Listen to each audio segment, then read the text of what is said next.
Jogging కి వేళాయరా, ప్రకృతిలోకి పయనమవ్వరా. పూర్తి వివరాలకు చదవండి రేపటి సాక్షి హైదరాబాద్ ఎడిషన్. వేములవాడలోని రాజరాజేశ్వర ఆలయంలో సీఎం రేవంత్ రెడ్డి పూజలు నిర్వహిస్తున్నారు. లైవ్ లో చూద్దాం.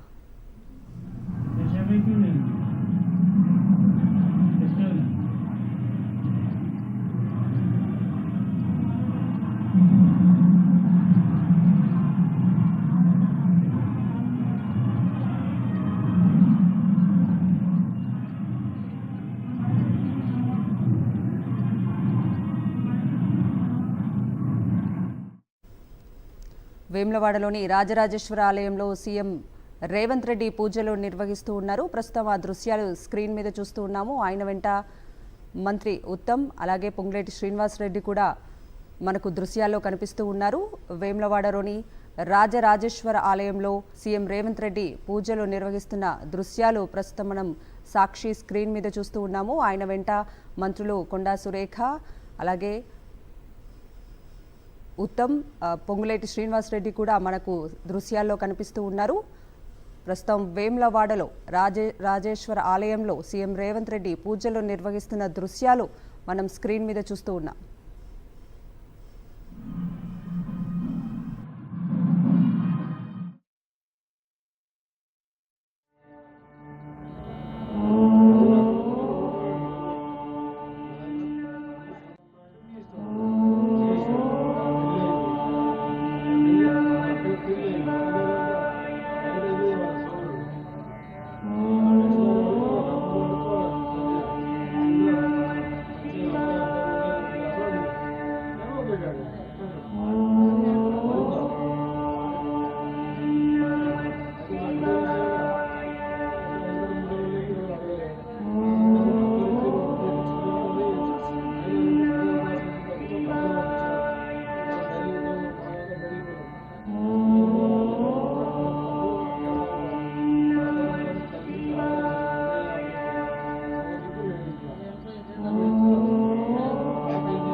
వేములవాడలోని రాజరాజేశ్వర ఆలయంలో సీఎం రేవంత్ రెడ్డి ప్రత్యేక పూజలు నిర్వహిస్తున్న దృశ్యాలు ప్రస్తుతం మనం చూస్తూ ఉన్నాము. ఆయన వెంట మంత్రులు కొండా సురేఖ అలాగే మంత్రి ఉత్తమ్ కుమార్ రెడ్డి, పొంగులేటి శ్రీనివాసరెడ్డి కూడా మనకు దృశ్యాల్లో కనిపిస్తూ ఉన్నారు. పూజా కార్యక్రమాల్లో పాల్గొంటున్న దృశ్యాలు మనకు కనిపిస్తూ ఉన్నాయి.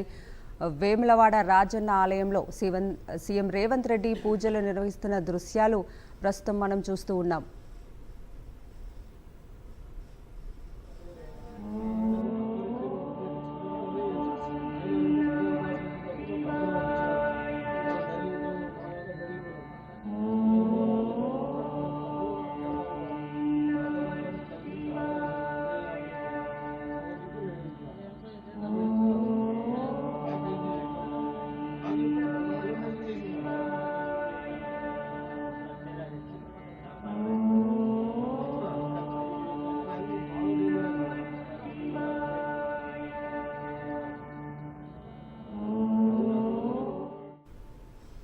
వేములవాడ రాజన్న సన్నిధిలో సీఎం రేవంత్ రెడ్డి పూజలు నిర్వహిస్తున్న దృశ్యాలు ప్రస్తుతం చూస్తూ ఉన్నాము. పూజ అనంతరం దేవాలయ అభివృద్ధిపై సమావేశం కూడా నిర్వహించబోతున్నారు. ప్రస్తుతం సీఎం రేవంత్ రెడ్డి రాజన్న సన్నిధిలో ప్రత్యేక పూజలు నిర్వహిస్తున్న దృశ్యాలు మనకు కనిపిస్తూ ఉన్నాయి. ఆయనతో పాటు మంత్రి కొండా సురేఖ అలాగే మంత్రులు ఉత్తమ్ కుమార్ రెడ్డి, పొంగులేటి శ్రీనివాసరెడ్డి కూడా పూజా కార్యక్రమాల్లో పాల్గొంటున్న దృశ్యాలు చూస్తూ ఉన్నాము. కాంగ్రెస్ ప్రభుత్వం రాజన్న ఆలయానికి ప్రత్యేక నిధులు కేటాయించి అభివృద్ధి కార్యక్రమాలు చేపట్టాలని నిర్ణయించిన నేపథ్యంలో పూజా కార్యక్రమాల అనంతరం సమావేశం కూడా నిర్వహించబోతున్నారు సీఎం రేవంత్ రెడ్డి. ప్రస్తుతం సీఎం రేవంత్ రెడ్డి రాజన్న ఆలయంలో పూజలు చేస్తున్న దృశ్యాలు మనం స్క్రీన్ మీద చూస్తూ ఉన్నాం.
వేములవాడ రాజన్న ఆలయంలో సీఎం రేవంత్ రెడ్డి ప్రత్యేక పూజలు నిర్వహిస్తున్న దృశ్యాలు ప్రస్తుతం మనం చూస్తూ ఉన్నాము. పూజల అనంతరం ప్రత్యేక సమావేశం కూడా ఆయన నిర్వహించబోతున్నారు. దేవాలయ అభివృద్ధికి సంబంధించి ప్రత్యేక సమావేశాన్ని కూడా సీఎం రేవంత్ రెడ్డి నిర్వహించబోతున్నారు. రాజన్న సిరిసిల్ల జిల్లాపై ముఖ్యమంత్రి రేవంత్ రెడ్డి వరాల జల్లు కురిపించనున్నారు. తొలి ఏడాదిలోనే మొత్తం 694.50 కోట్లతో వివిధ అభివృద్ధి పనులకు పలు అభివృద్ధి కార్యక్రమాలకు ఆయన శంకుస్థాపన చేయనున్నారు. 76 కోట్లతో శ్రీ రాజరాజేశ్వర స్వామి ఆలయ అభివృద్ధి పనులకు ధర్మగుండం వద్ద శంకుస్థాపన చేయనున్నారు. అలాగే 35.25 కోట్లతో చేపట్టే అన్నదాన సత్రం నిర్మాణ పనులకు కూడా ఆయన శంకుస్థాపన చేయనున్నారు. 45 కోట్లతో చేపట్టే మూలవాగు బ్రిడ్జ్ నుంచి దేవస్థానం వరకు కూడా రోడ్డు విస్తరణ పనులకు శంకుస్థాపన చేయనున్నారు సీఎం రేవంత్ రెడ్డి. అలాగే 166 కోట్లతో చేపట్టే వైద్య కళాశాల హాస్టల్ బ్లాక్ నిర్మాణ పనులకు భూమి పూజ చేయనున్నారు సీఎం రేవంత్. అలాగే 50 కోట్లతో నూలు డిపో నిర్మాణ పనులకు శ్రీకారం చుట్టనున్నారు. 52 కోట్లతో కోనరావుపేట మండలంలో చేపట్టే హై లెవెల్ బ్రిడ్జ్ పనులు, అలాగే 3 కోట్లతో నిర్మించే డ్రైన్ పనులకు శంకుస్థాపన చేయనున్నారు ముఖ్యమంత్రి. 235 కోట్లతో 4696 మిడ్ మానేరు రిజర్వాయర్ నిర్వాసితులకు నిర్మించే ఇందిరమ్మ ఇండ్ల పనులకు కూడా భూమి పూజ చేయనున్నారు.